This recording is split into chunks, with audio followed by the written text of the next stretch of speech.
Hello friends, learning success point sociology YouTube channel में आपका बहुत बहुत स्वागत है। आप सभी को good morning all of you. आज हम बात करते हैं आगस्ट कॉम, जो कि फादर ऑफ सोशोलॉजी हैं। उनका एक थियरी है जिसको हम कहते हैं कि हायरेसी ऑफ साइंसेस या विज्ञानों के संस्करण। अब ये बात आती है कि सोशोलॉजी में कौन कौन से ऐसे विद्यार्थी इस थियरी को पढ़ते हैं।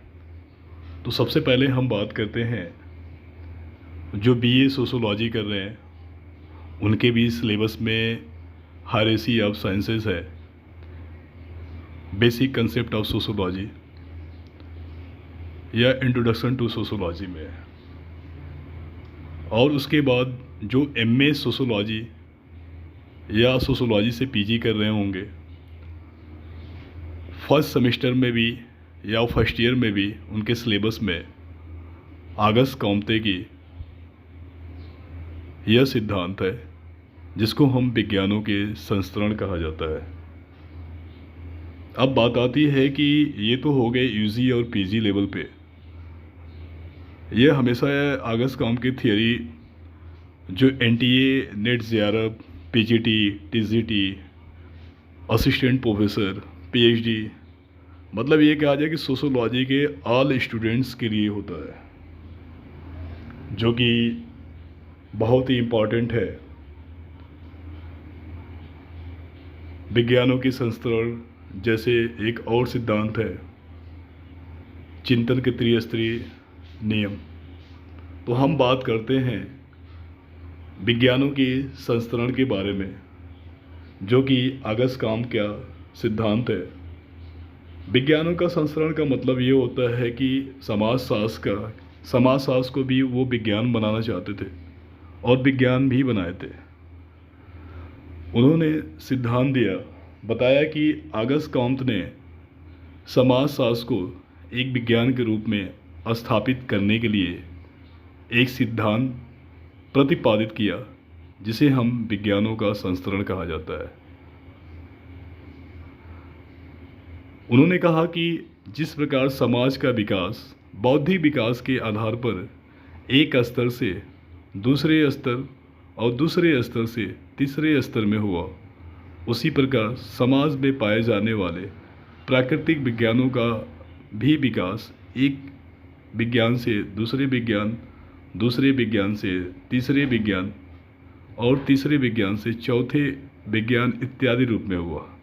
कहने का मतलब ये है कि समाज, अगर हम आदिम समाज की बात करें तो उस समय कोई बौद्धिक विकास या बौद्धिक क्षमता नहीं पाई जाती थी।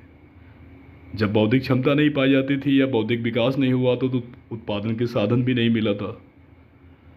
तो उसी प्रकार हम कह सकते हैं कि जब आदिम समाज से प्राचीन समाज आए, कृषक समाज आए और वर्तमान में आज औद्योगिक समाज में या टेक्नोलॉजी एज में हम, तो कहने का मतलब है कि जब हम समाज की बात करते हैं तो उन्होंने कहा कि जो समाज का विकास हुआ वो बौद्धिक विकास के आधार पर हुआ। उसी तरह जो समाज में पाए जाने वाले प्राकृतिक विज्ञान भी है, उनका भी विकास एक विज्ञान से दूसरे विज्ञान, दूसरे विज्ञान से तीसरे विज्ञान और तीसरे विज्ञान से चौथे विज्ञान इत्यादि में हुआ। और विज्ञानों के विकास के इसी क्रम को हम विज्ञानों का संस्करण कहते हैं। विज्ञानों का संस्करण का मतलब जो विज्ञान है, क्योंकि समाजशास्त्र भी एक विज्ञान है। आगस्ट कॉम्ते ने समाजशास्त्र को विज्ञान बनाया था क्योंकि उन्होंने भी आगे चल के सिस्टमैटिक वे में स्टेप बाय स्टेप ऑब्जर्वेशन किया था, इसीलिए सोशोलॉजी को विज्ञान बनाया था।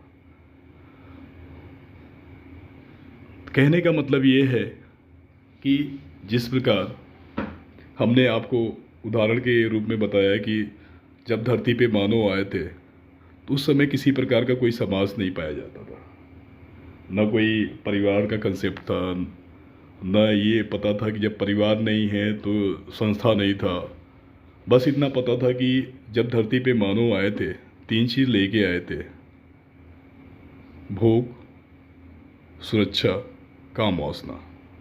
क्योंकि आदिम समाज, एक तरफ से देखा जाए तो आदिम समाज में जैसे जानवरों का बिहेव था वैसे था। न सिस्टमेटिक वे में क्या करना है, कुछ नहीं चलना। जैसे जैसे बौद्धिक विकास उनके अंदर थोड़ा सा आया, वैसे उनकी बुद्धि का विकास हुआ और समाज का थोड़ा सा विकास हुआ। तो अब मैंने कहा ना कि विज्ञानों के विकास के इसी क्रम को हम विज्ञानों का संस्करण कहते हैं, और विज्ञानों का विकास बौद्धिक विकास के आधार पर हुआ, किंतु कुछ निश्चित नियमों के माध्यम से हुआ। अब हमारे कहने का मतलब है कि विज्ञानों का जो विकास हुआ था बौद्धिक विकास के आधार पर हुआ था, लेकिन कुछ निश्चित नियमों के माध्यम से हुआ था। जो प्राकृतिक विज्ञान की अगर बात किया जाए तो ये देखना है कि अगस्त काम्त ने जो समाज शास्त्र का अगर आविष्कार किया है, कैसे किया है वो आप सभी को पता है। बट लेकिन हम मैथ में कहते हैं ना कि LHS बराबर RHS। तो उन्होंने प्रूव किया कि अगर समाजशास्त्र विज्ञान है तो सबसे पहले कौन सा विज्ञान आया होगा। प्राकृतिक विज्ञान की बात उन्होंने किया था, तो उसी पे कुछ फार्मूला बताए होंगे, कुछ पॉइंट बताए होंगे, जिसके माध्यम से वो आपको आगे चल के या नेक्स्ट स्लाइड में मैं प्रूव करूँगा कि कैसे, क्या नाम है कि वह निश्चित नियम कौन कौन से हैं। तो अगस्त काम्त ने कुछ निश्चित नियम बताए थे, जो निश्चित नियम निम्नलिखित प्रकार से हैं। पहला उन्होंने बताया ऐतिहासिक खोज या उद्भव के आधार पे। जो पहला पॉइंट बताया ऐतिहासिक खोज या उद्भव के आधार पर। दूसरा उन्होंने पॉइंट बताया घटती हुई सरलता और बढ़ती हुई जटिलता के आधार पे। तीसरा उन्होंने पॉइंट बताया तथ्यों में संशोधन या बदलाव वृद्धि क्रम के आधार पर। और चौथा आपको स्लाइड में नीचे दिख रहा होगा प्राचीरता वृद्धि के आधार पे, मतलब वो किस पे डिपेंड है। तो ये चार चीज़ आपको इस स्लाइड में दिख रही होगी।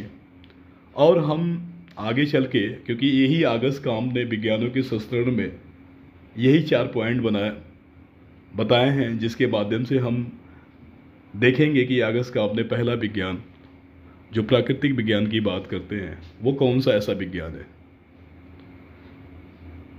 क्योंकि विज्ञानों के संस्करण में यही अगस्त काम्त ने 4 पॉइंट बताया था, और इसी 4 पॉइंट के माध्यम से हम प्राकृतिक विज्ञानों की खोज करेंगे।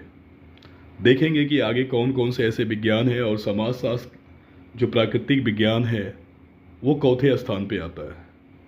क्योंकि आपने कहीं न कहीं पढ़ा होगा, क्योंकि अक्सर कहा जाता है कि समाजशास्त्र भी एक विज्ञान है, अगस्त काम्त ने बनाया था, जिसे हम फादर ऑफ सोशोलॉजी कहा जाता है।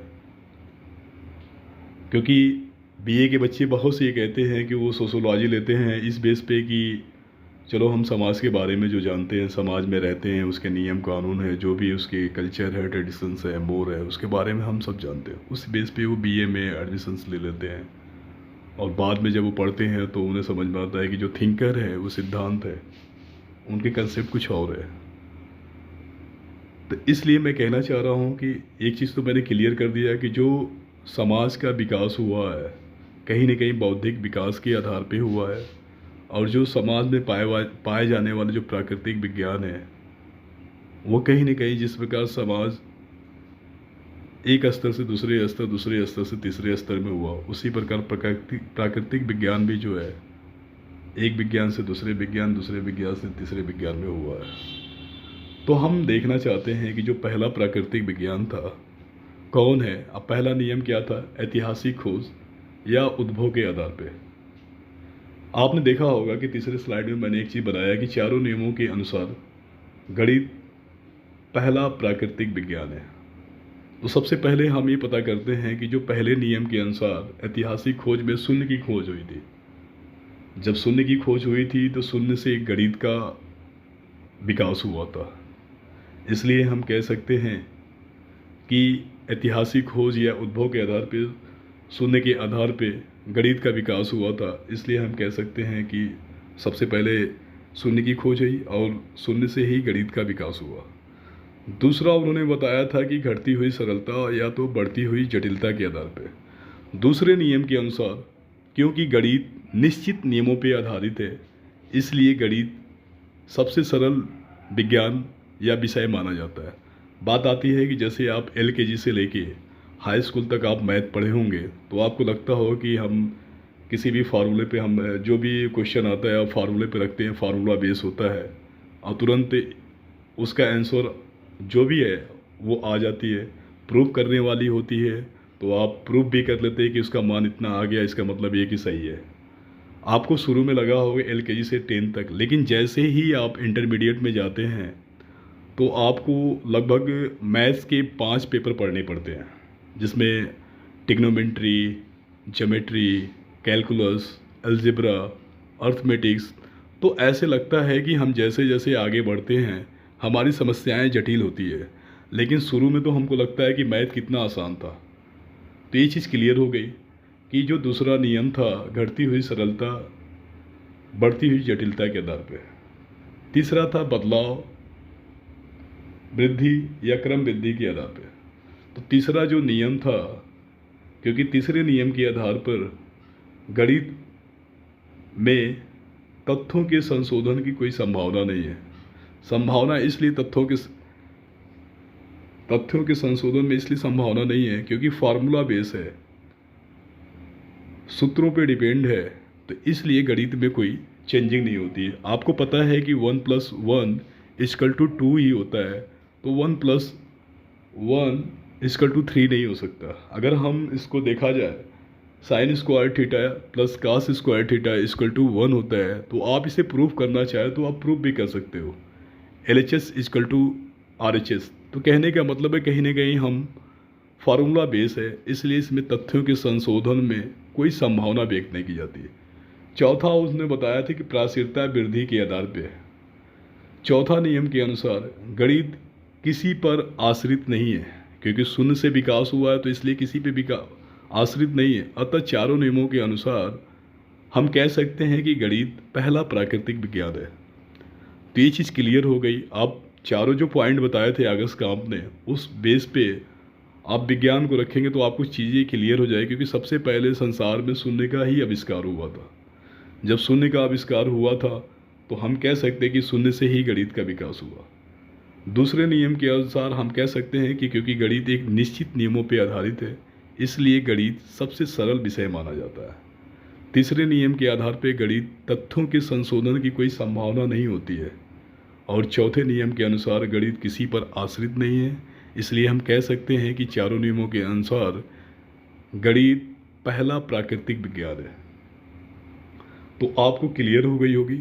मैंने एग्जाम्पल भी आपको बता दिया कि LKG से लेके हाई स्कूल तक आप मैथ पढ़े होंगे तो बड़ा इजी लगता होगा। फिर बाद में जैसे आपका जो भी परसेंटेज आया होगा, आपने डिसाइड किया होगा कि आप मैथ्स तो आगे चल के जब आप देखे होंगे, पूछे होंगे अपने सीनियरों से कि 5 सब्जेक्ट पढ़ना है, तो आपको लगता होगा कि ये चीज़ें हैं। अब हम बातें हैं दूसरा, क्योंकि मैंने पहले ही कहा कि जब समाज का विकास बौद्धिक विकास के आधार पर हुआ था, तो समाज में पाया जाना जो प्राकृतिक विज्ञान था वो कहीं ना कहीं बौद्धिक विकास, जैसे ही व्यक्ति में बौद्धिक विकास थोड़ा और अधिक हुआ तो समाज में जो पाए जाने वाले जो प्राकृतिक विज्ञान आए थे उसमें दूसरा जो विज्ञान था खगोल शास्त्र आया, जिसे इंग्लिश में एस्ट्रोनॉमी कहा जाता है। खगोल शास्त्र हिंदी में है तो आपको पता होगा, खगोल शास्त्र में हम ग्रह नक्षत्रों की गणना करते हैं, अध्ययन करते हैं, उसे ही हम एस्ट्रोनॉमी या खगोल शास्त्र कहा जाता है। अब बात आती है कि खगोल शास्त्र के अंतर्गत जो दूसरा प्राकृतिक विज्ञान था जो खोज हुई थी वो खगोल शास्त्र की हुई थी। और खगोल शास्त्र के अंतर्गत हम जो होता है तारों और नक्षत्र का अध्ययन किया जाता है तथा उनके बीच की दूरी गणित के सूत्रों के आधार पर ज्ञात की जाती है। अतः गणित के अध्ययन के बिना खगोल शास्त्र का अध्ययन नहीं किया जा सकता। इसलिए खगोल शास्त्र के अंतर्गत खगोल शास्त्र गणित दोनों का अध्ययन करना पड़ता है। अतः दूसरे नियम के अनुसार खगोल शास्त्र की जटिलता बढ़ जाती है। दूसरा नियम यही था ना, घटती हुई सरलता या बढ़ती हुई जटिलता के आधार पर। तो क्योंकि खगोल शास्त्र का अध्ययन करने के लिए हमें कहीं न कहीं गणित का सहारा लेना पड़ेगा। तो इसलिए दूसरे नियम के अनुसार खगोल शास्त्र की जटिलता बढ़ जाती है और तीसरे नियम के अनुसार खगोल शास्त्र में तथ्यों के संशोधन की संभावना गणित से अधिक है। और चौथे नियम के अनुसार खगोल शास्त्र गणित पर आश्रित है। अतः हम कह सकते हैं कि चारों नियमों के आधार पर स्पष्ट होता है कि खगोल शास्त्र दूसरा प्राकृतिक विज्ञान है। आप चारों पॉइंट पे आप देख लीजिए कि जो दूसरा विज्ञान आया था वो खगोल शास्त्र आया था, क्योंकि ये गणित पे आश्रित है तो इसलिए इसकी जटिलता बढ़ जाती है। इसी प्रकार हम आगे चल के ये कह सकते हैं कि ठीक इसी प्रकार आप देखेंगे कि नेक्स्ट स्लाइड में मैंने ब्लू कलर से लिखा है कि ठीक इसी प्रकार चारों नियमों के आधार पर भौतिक शास्त्र, रसायन शास्त्र, जीव शास्त्र की उत्पत्ति तीसरे, चौथे, पांचवें प्राकृतिक विज्ञान के रूप में हुई।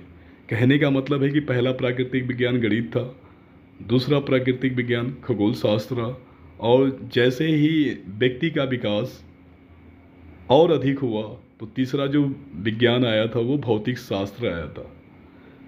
और भी व्यक्ति का विकास जो हुआ उसी प्रकार हम कह सकते हैं कि रसायन शास्त्र और जीव शास्त्र की उत्पत्ति तीसरे, चौथे और पांचवें प्राकृतिक विज्ञान के रूप में हुआ। नीचे मैंने मेंशन भी किया है कि जब व्यक्ति का बौद्धिक विकास और अधिक हुआ तो समाज में जो छठा प्राकृतिक विज्ञान समाज शास्त्र के रूप में आया। तो कहने का मतलब है कि पहला अगर विज्ञानों के संस्करण में हम कोई फॉर्मेट भी बनाते हैं तो पहला हम लिखते हैं कि गणित पहला प्राकृतिक विज्ञान है, दूसरा खगोल शास्त्र है, तीसरा भौतिक शास्त्र है और चौथा रसायन शास्त्र है, पांचवा जीव शास्त्र है और छठवां जो प्राकृतिक विज्ञान आया वो क्या है, समाज शास्त्र के रूप में आया। क्योंकि समाज शास्त्र के अंतर्गत जीव विज्ञान, भौतिक विज्ञान, रसायन विज्ञान, खगोल शास्त्र, गणित सभी विषयों का अध्ययन करना पड़ता है, इसलिए समाज शास्त्र सबसे जटिल विज्ञान है। समाज शास्त्र की तथ्यों में संशोधन की संभावना बाकी विज्ञानों से अधिक है। क्लियर हो गया कि जो छठा प्राकृतिक विज्ञान था वो समाज शास्त्र था, और इस चीज़ को हम जानते हैं कि समाज शास्त्र के अंतर्गत जो है जीव विज्ञान का अध्ययन करना पड़ा, उसके बाद भौतिक विज्ञान, रसायन विज्ञान, खगोल शास्त्र, गणित सभी विषयों का अध्ययन करना पड़ता है, इसीलिए समाज शास्त्र सबसे जटिल माना जाता है। क्योंकि समाज शास्त्र आपको लगता है कि हमें समाज में हम रहते हैं, नियम कानून हैं, जो बच्चे हों चाहे जो भी हो उनको लगता है कि समाज के नियम कानून अच्छा, लेकिन अगर आपको समाज के रियल में आपको जो कल्चर है जो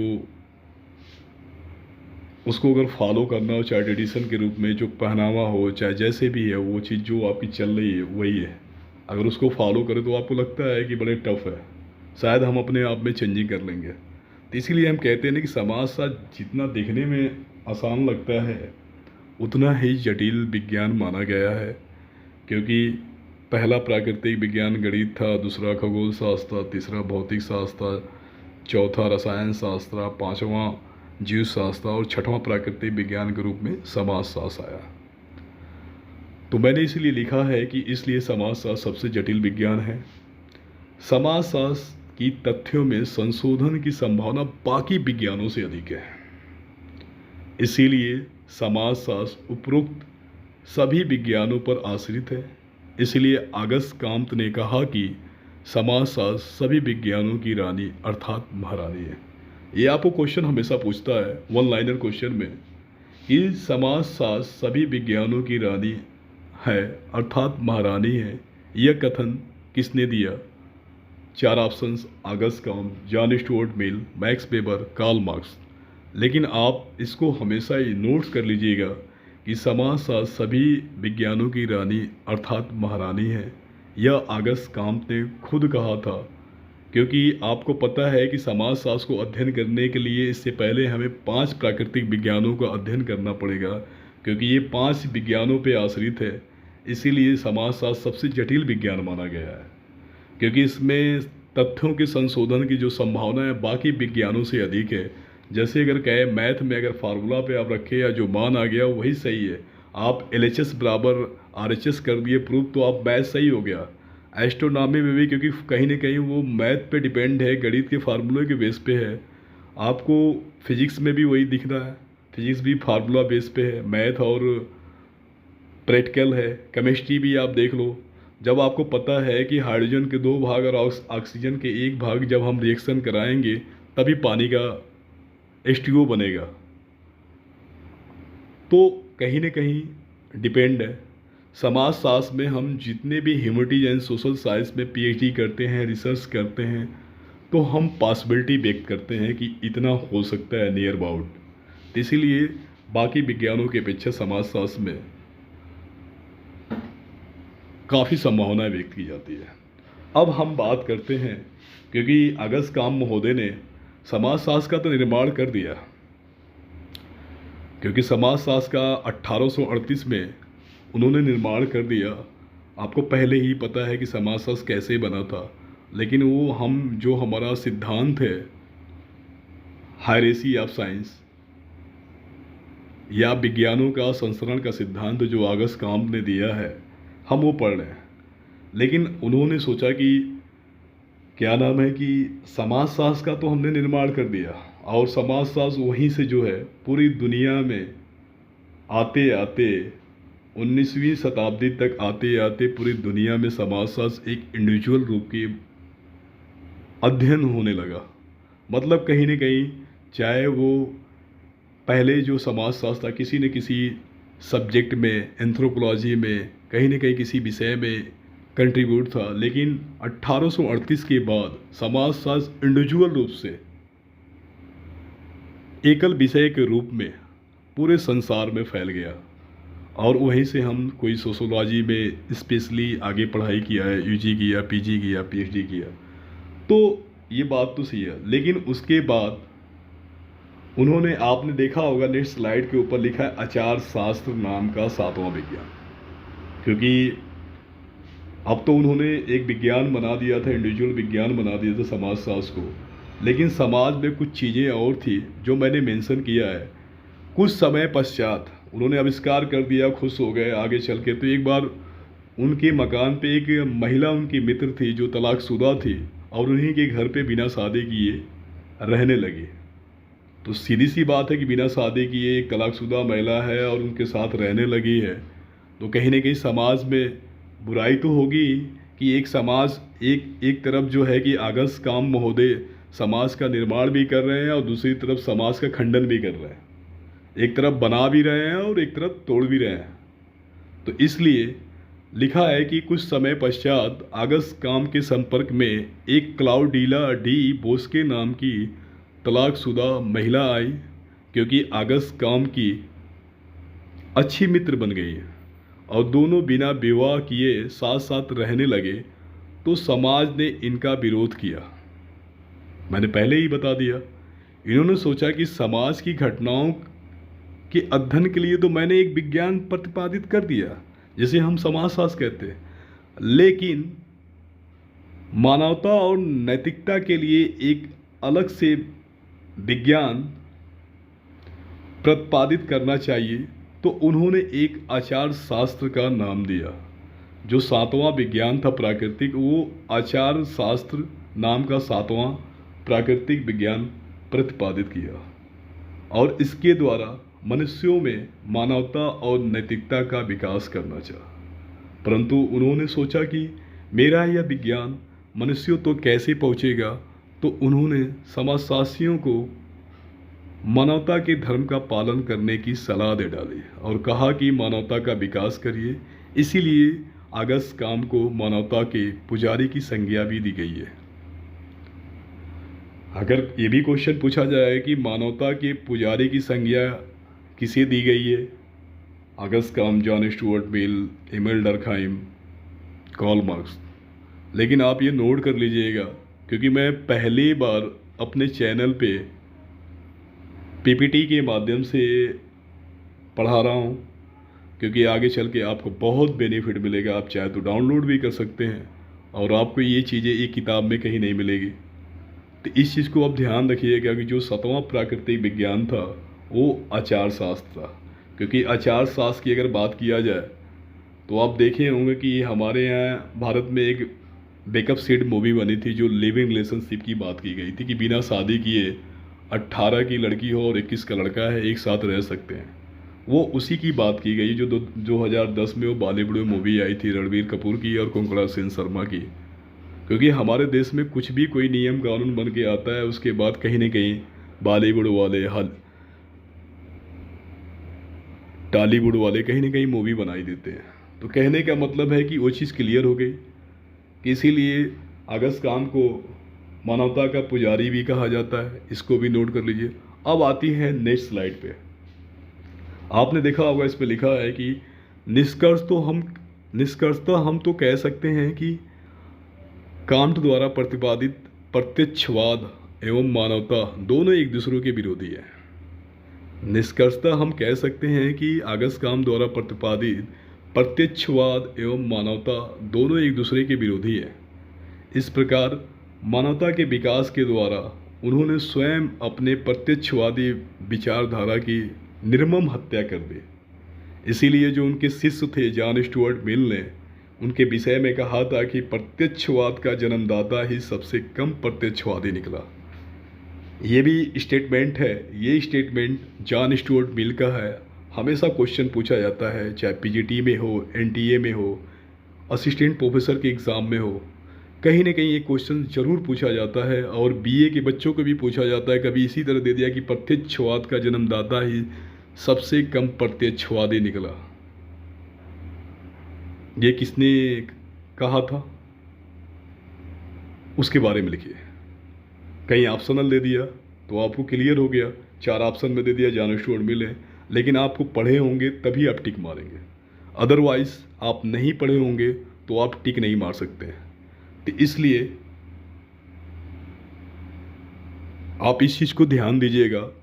और यह विज्ञानों के जो संस्करण का जो सिद्धांत है पहली बार अपने चैनल पे हमने पीपीटी के माध्यम से पढ़ाया, और जो भी नेक्स्ट लेक्चर आएंगे वो पीपीटी के माध्यम से आएंगे।